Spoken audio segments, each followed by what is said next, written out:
தமிழ் உறவுகளுக்கு வணக்கம். இது உங்கள் வேர்களை தேடி தமிழ் மீடியா. ஒரு பழைய கதை. ஒரு ஊரிலே ஒரு பூதம் ஒன்று வாழ்ந்து வருகிறது, கர்முகி என்ற பெயரோடு. அந்த பூதம் சிவபூஜையில் தவறியவர்களையெல்லாம் பிடித்து சிறையில் அடைத்து வைக்கிறது. அப்படி 1000 பேர் சேர்ந்த பிறகு அத்தனை பேரையும் அப்படியே கொன்று தின்பது என்று விரதம் பூண்டிருக்கிறது அந்த கர்முகி என்னும் பூதம். 999 பேரை, ஆம், சிவபூஜையில் தவறியவர்களை தான் பிடித்து சிறை வைத்து விடுகிறது. கடைசியாக 1000ஆக்க ஒரு நபரை தேடிக்கொண்டிருக்கிறது. அந்த நபர் நக்கீரரின் உருவத்தில் வருகிறார். மதுரை சங்க புலவர்களுள் சிறந்தவராக இருந்தவர் இந்த நக்கீரர் தானே. இறைவனோடேயே வாதிட்டவர். நெற்றிக்கண்ணை காட்டினாலும் குற்றம் குற்றமே என்று கூறி அஞ்சா நெஞ்சனாக வாழ்ந்தவர் இவர்.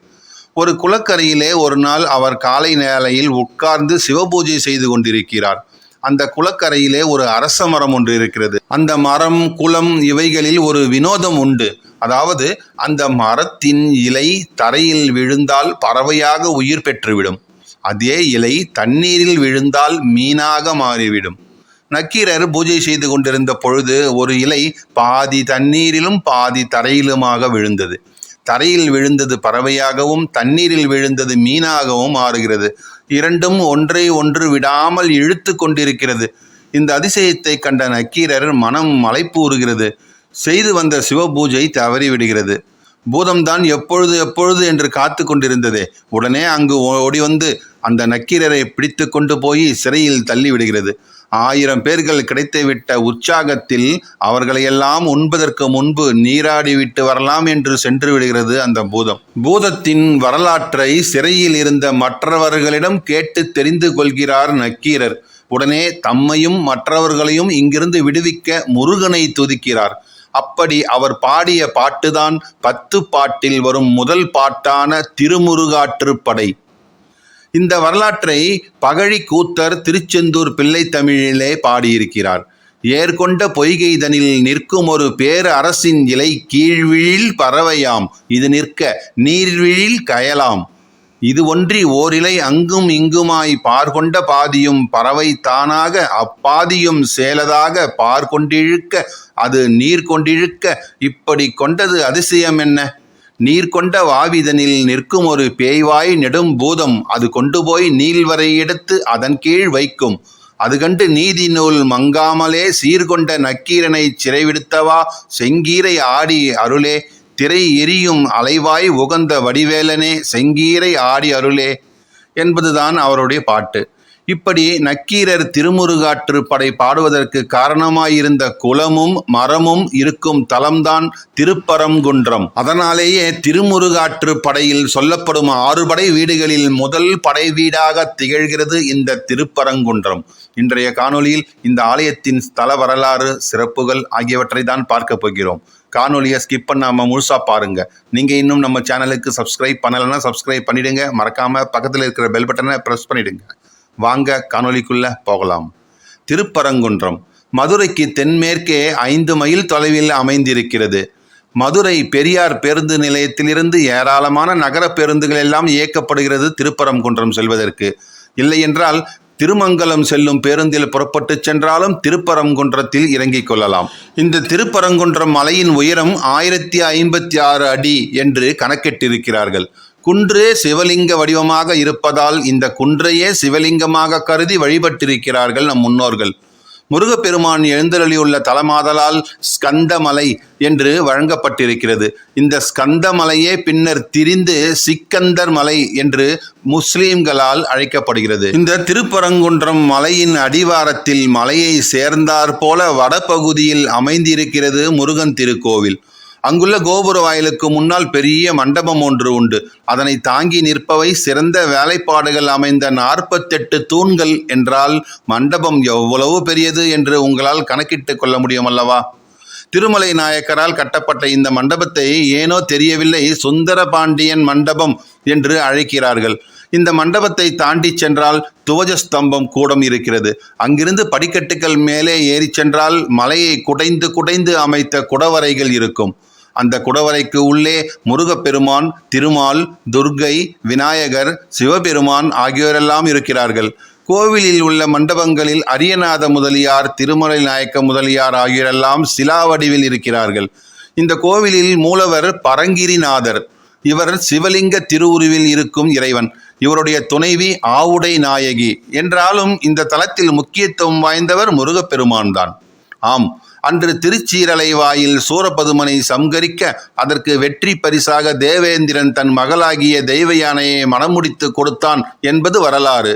அந்த தேவசேனைக்கு திருமணம் நடந்த இடம்தான் இந்த திருப்பரங்குன்றம். முருகப்பெருமானுக்கு அருகிலேயே தேவசேனையும் நாரதரும் இருக்கிறார்கள்.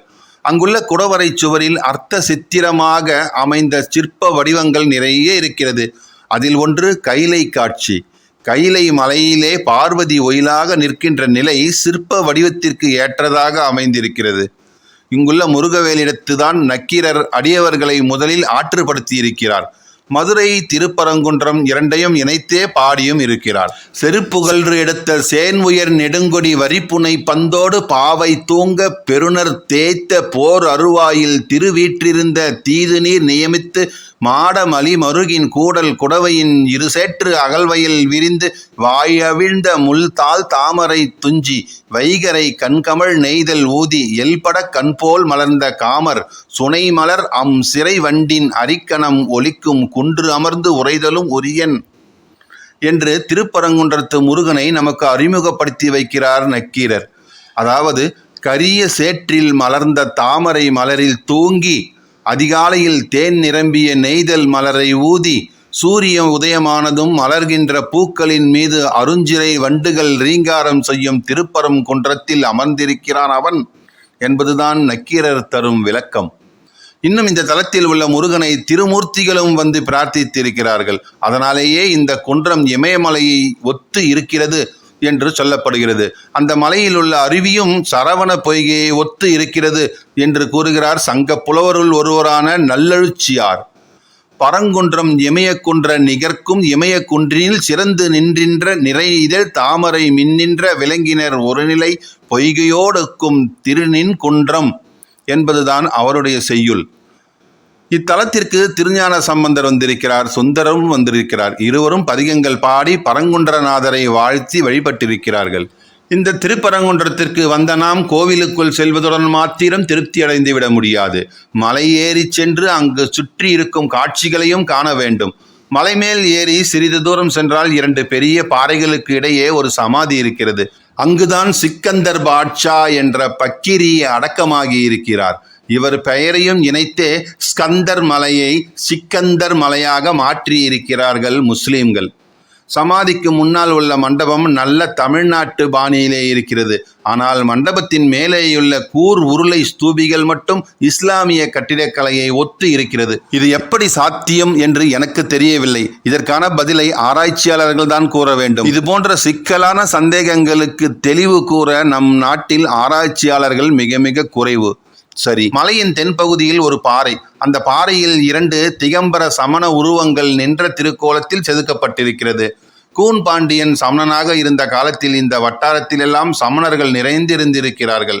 அவர்கள் செதுக்கி வைத்த சிலைகளாகவே இவைகள் இருக்க வேண்டும். அதற்கு அருகே, அதாவது தென்பாகத்தில் ஒரு கோவில் உண்டு. அதுதான் காசி விஸ்வநாதர் ஆலயம். இந்த ஆலயத்தில் விஸ்வநாதர், விசாலாட்சி அன்னை, கணேசர், சுப்பிரமணியர், பைரவர் ஆகியோரெல்லாம் இருக்கிறார்கள். பிரம்மதேவர் கூட பஞ்சலிங்கத்திற்கு பக்கத்திலே பூஜை செய்து கொண்டிருக்கிறார். இங்கு அவருடைய சிலை மிக தத்ரூபகமாக செதுக்கி இருக்கிறார்கள் அக்காலத்தில். மலையடிவாரத்தில் தென்புறத்திலே ஒரு குடவரை இருக்கிறது. அதை உமையாண்டார் கோவில் என்று அழைக்கிறார்கள். பாறையின் பின் சுவரில் நடராஜருடைய தாண்டவ திருக்கோலம் மிக நேர்த்தியாக செதுக்கப்பட்டிருக்கிறது. மிருதங்கம் வாசித்து கொண்டு மகாவிஷ்ணுவும் அங்கு இருக்கிறார். வள்ளி தேவசேனை சகிதமாக முருகவேலும் இருக்கிறார். சிற்ப வடிவங்கள் எல்லாம் சற்று சிதைந்திருந்தாலும் கூட மிக நேர்த்தியாக அக்காலத்தில் செதுக்கப்பட்டிருக்கிறது.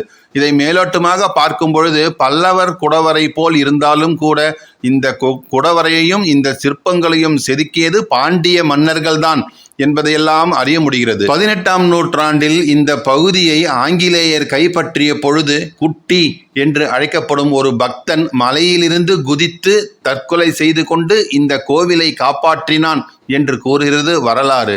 அதற்காக அவனுடைய வாரிசுகளுக்கு நில தானம் வேறு செய்திருக்கிறார்கள். சமீபத்தில் கூட திருப்பரங்குன்றம் மலை உச்சியில் இருக்கும் தீபத்தூணில் தீபம் ஏற்றப்பட வேண்டும் என்ற கோரிக்கையை வலியுறுத்தி ஒருவர் தற்கொலை செய்து கொண்டார். அவருக்காக நாமோ நம் அரசாங்கமோ என்ன செய்தது என்ற கேள்வியோடு நான் நின்று கொள்கிறேன். இந்த காணொளி உங்களுக்கு பிடித்திருந்தால் லைக் பண்ணுங்க, ஷேர் பண்ணுங்க, மறக்காம உங்கள் கருத்துக்களை கமெண்ட் பாக்ஸில் கமெண்ட் பண்ணுங்க. நன்றி, வணக்கம்.